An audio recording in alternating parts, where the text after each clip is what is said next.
Nijitambulishe, mimi naitwa Mwalimu Kibasa, mdau wa maendeleo. Kama alivyosema, mimi ni mchumi na mara kadhaa tumekuwa na vipindi hapa, lakini hiki cha leo ni kiboko. Shukrani. Cha leo ni kiboko. Unajua kuna wakati fulani kuna jambo unaweza kuona liongelea kwa ukubwa wake na kwa uzito wake hadi mwenyewe unaanza kuogopa. Sasa moyo wangu uko radhi sana na ni furaha yangu kuyasemea ya miaka 4 ya Mheshimiwa Samia Suluhu Hassan. Miaka 4 ya kazi, na alipoingia madarakani mara ya kwanza alitufundisha salamu ya Jamhuri ya Muungano wa Tanzania, kazi iendelee. Yale yalikuwa ni mafunzo ya kutukumbusha kana kwamba kazi tuliyoipokea ndiyo inayoendelea, lakini alitupa mwelekeo wa kwamba tunakwenda kufanya kazi katika sura mpya. Ndio ukija kwenye zile 4Rs, maana yake kwenye reform pale tulikuwa tuna reform hata namna ambayo tulikuwa tunafanya kazi. Ni wakumbushe wa Tanzania kidogo. Wakati tunapata uhuru 1961, Mwalimu Nyerere alituambia kwamba tunapopata uhuru tumepata uhuru, lakini kwenye haya tunayoendea tuna maadui watatu: ujinga, maradhi na umaskini. Ujinga kwa maana ya kwamba hatukuwa na shule na hatukuwa na uwezo wa kusomesha watoto wetu wote. Maradhi kwa maana ya kwamba huduma za afya kwa wakati ule, na sisi tuliozaliwa awamu ya kwanza tukaanza kusoma awamu ya pili, tukagraduate awamu ya tatu, tukaanza kufanya kazi awamu ya 4, na sasa tukamove kwenye awamu ya 5 na uzoefu tukaupata kwenye awamu ya 5 na ya 6, tunafahamu hali ya afya ilivyokuwa. Lakini umaskini, nendeni kasomeni ilani ya uchaguzi ya Chama cha Mapinduzi ya mwaka 2015. Ilikuwa na mambo 4 ya msingi: kupambana na ujinga na umaskini, na mambo mengine matatu pamoja na ulinzi na usalama. Kwenye ile eneo la umaskini kulikuwa kuna takwimu inaonyesha hali ya umaskini ya taifa, ambayo hiyo ili uweze kupambana nayo ndio tunakuja 2021 kazi iendelee, kwa sababu bado tunapambana na ujinga, maradhi na umaskini. Mwaka 1972, miaka 70, tulikuwa na azimio la Msoma. Nalifahamu ile azimio la Msoma la elimu kwa wote, na sisi sote ni mashahidi. Hii nataka nizungumzie hii ya afya, hapo ni pazuri sana, lakini nataka niisemee ile aliyosema kaka yangu Mjengwa, Mzee Atiki na ndugu yangu hapa, ndio kwamba kwenye elimu nini tumefanyika, kwa sababu unaweza kuwa unazungumzia hii hali tulionayo sasa, lakini hujui 2021 tulikuwa na hali gani. Ukijua 2021 tulikuwa na hali gani, jirejeshe nyuma, tulikuwa tumefanya nini. Ndio maana Mheshimiwa Rais akatuambia kwamba tutaendeleza yale yote mazuri na bora tuliyoyafanya, lakini tutafanya mengine mengi zaidi.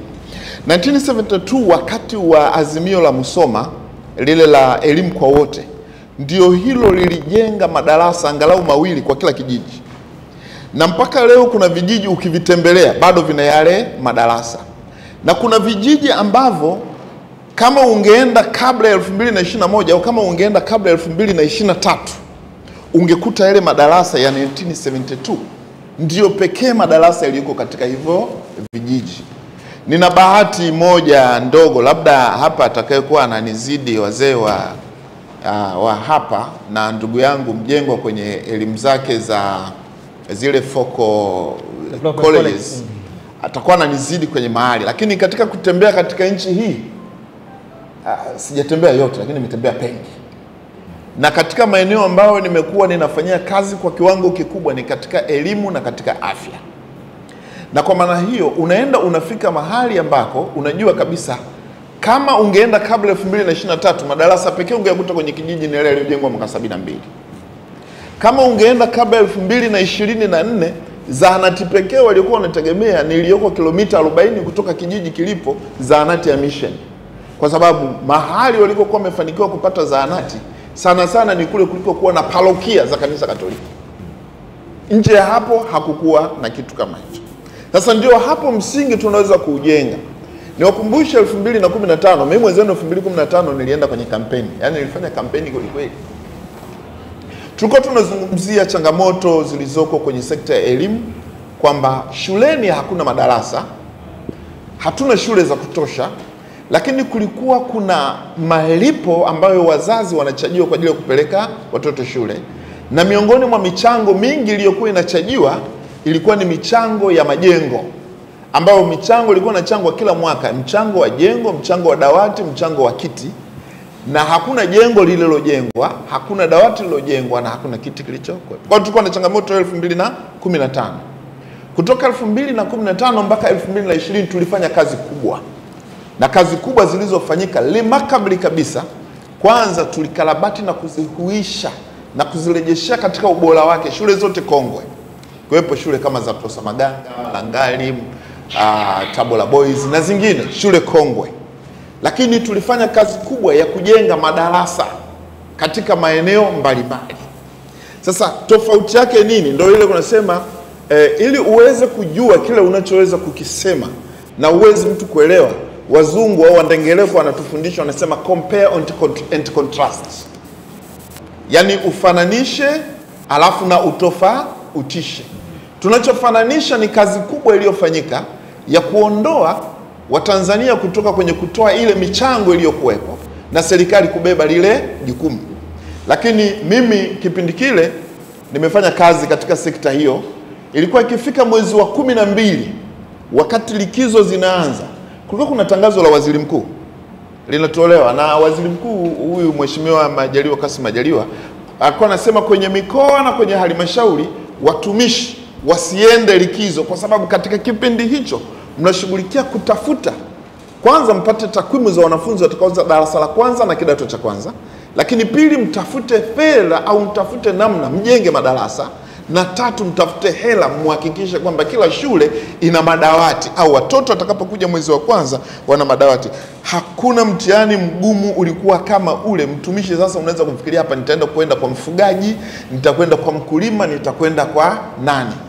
2021 Mheshimiwa Rais Daktari Samia Suluhu Hassan alipoingia madarakani, kwanza ilifanyika tathmini na takwimu ya upungufu wa madarasa tulionao, kwamba kwenye 2022 tunapokwenda Januari, watoto wa darasa la kwanza na kidato cha kwanza tunahitaji madarasa, tuna upungufu wa kiasi gani.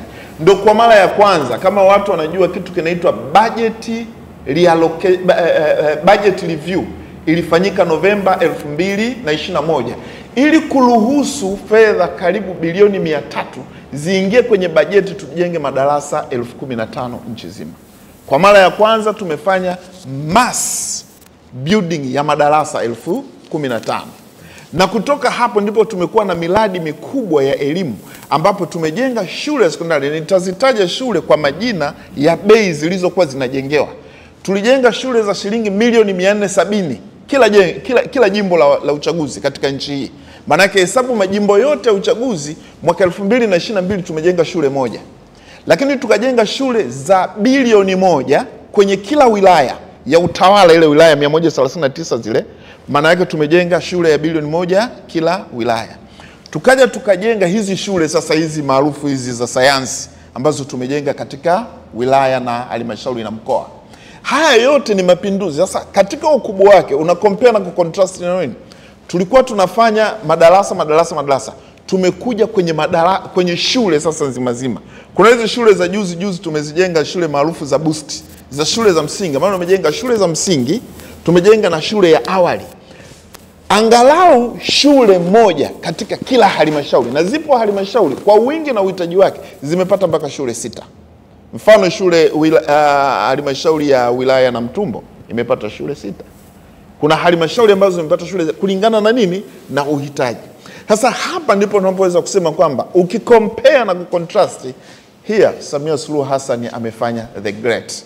Hapo ndipo unafanya mapinduzi, kwa sababu kwenye reform na reconciliation ilibidi tuangalie kana kwamba ni kitu gani tulikuwa tunakihitaji, kitu gani tunacho na kitu gani tunakosa. Ndio unakwenda kufanya ile balancing, lower balancing, kwamba sasa tunahitaji madarasa 15,000, tunahitaji shule ya sekondari kila jimbo, tunahitaji shule kila wilaya, tunahitaji shule kila mkoa. Ndio hapo tumefika. Hapo mambo ni mazuri na bado kazi ina nini? Kazi inaendelea. Nikija kwenye afya, kwenye afya tumefanya vile vile vizuri, lakini ngoja niwangamue tuone tuliko kwenda, tulikotoka. Aliposema shule kila wilaya, kuna wilaya ambazo zina halmashauri zaidi ya moja. Kilichofanyika ni kujenga shule kwa kila halmashauri. Yaani kwa mfano ukienda halmashauri ya wilaya ya Iringa, halmashauri ya wilaya ya Iringa, wilaya ya Iringa ina halmashauri mbili. Ina halmashauri ya Iringa Manispaa, ina halmashauri ya wilaya ya Iringa. Pale zimejengwa hospitali ngapi? Hospitali mbili. Pamoja na hospitali hizo kuwepo, bado kuna hospitali ya rufaa hapo.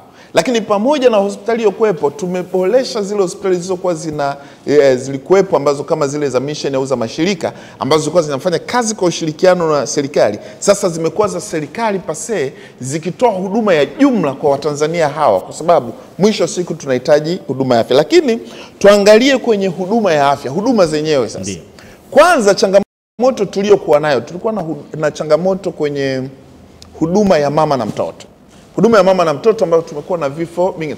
Na hii tunzo ambayo Mheshimiwa Rais ameipata huko kwenye kuokoa uhai wa mama na mtoto kwenye uzazi, ambako huko kumefanyika investment kubwa, na Watanzania waweze kujua kwamba sasa tulipo ile huduma ya kujifungua au huduma ya mama na mtoto yenyewe ilivyo ni bure, ipo na huduma pia ya usafiri wa kuweza kufika kwenye kituo cha kujifungulia kwa huduma ya mama, ambayo umeisikia ni huduma ya mama ambayo unapiga tu simu ili kusudi. Hii yote iko financed na serikali ya Jamhuri ya Muungano wa Tanzania, serikali ya mama, serikali ya Samia Suluhu Hassan. Lakini katika kipindi hiki cha miaka 4 ndiko ambako kuna wale mlikuwa mnasema nini zamani, mlikuwa mnawaita nini wale, mnaita wakunga wa jadi Alafu kuna wale watoa huduma ambao hawako kwenye huduma serikali, lakini tumekuwa tunawahitaji sana. Serikali hii imewa-accommodate na kuwaweka ambako sasa tunawaita watoa huduma wa jamii au community health workers. Community health workers, umuhimu wake ni nini?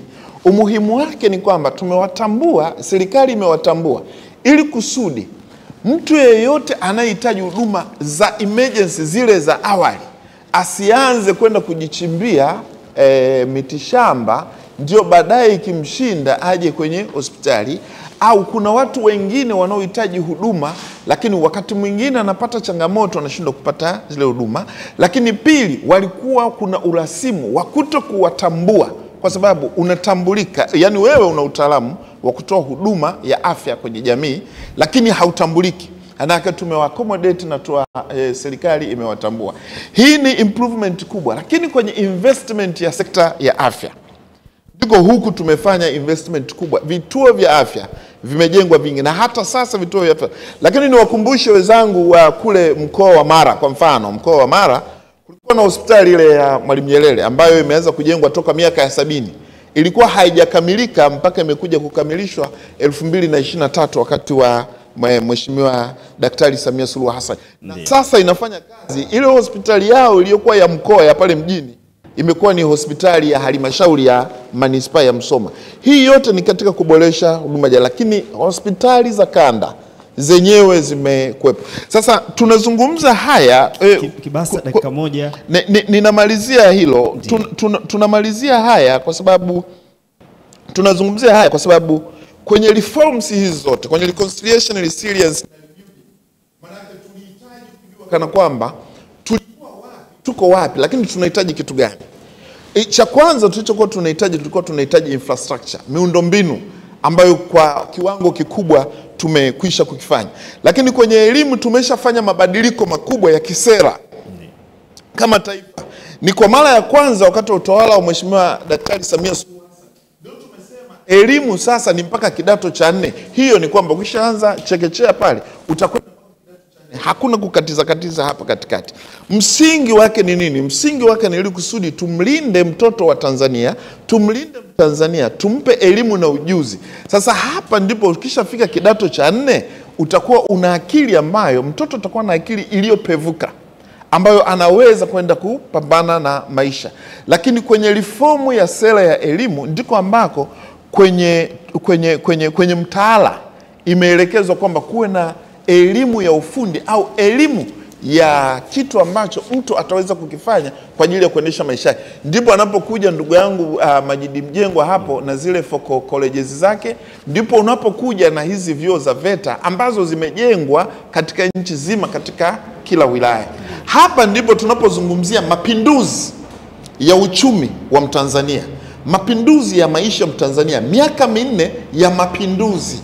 Kwa sababu katika miaka 4 ndiko tumeshuhudia uwekezaji mkubwa katika miundombinu iliyokuwa inatekelezwa, iliyokuwa iko katika hatua mbalimbali ambayo imekamilika. Na nikuombe tu kwamba tukisema na tukaweza kueleweka, kwa mfano mkoa wa Pwani huu, mkoa wetu wa jirani na nyie Dar es Salaam huu, kwa sababu ya uwekaji wa mazingira bora ya biashara, ndio umekuwa kimbilio la uwekezaji wa viwanda vingi. Na ukienda kila mahali katika mkoa wa Pwani kuna viwanda. Lakini kwenye miundombinu hizo barabara hizi, wakati mwingine something to say is shame, kwa sababu unaweza ukawa unazungumza kitu ambacho kwa ukubwa wake Watanzania wenyewe wanakiona. Lakini nizungumzie nikamilishe tu kwa kuzungumzia kwamba kazi kubwa iliyokwisha kufanyika ya uwekezaji kwenye miundombinu ndio ambayo inatupeleka sasa kwenda kwenye stage 2 ya mapinduzi ya utoaji wa huduma, ambayo hii ndio Watanzania wanahitaji. Shukrani sana.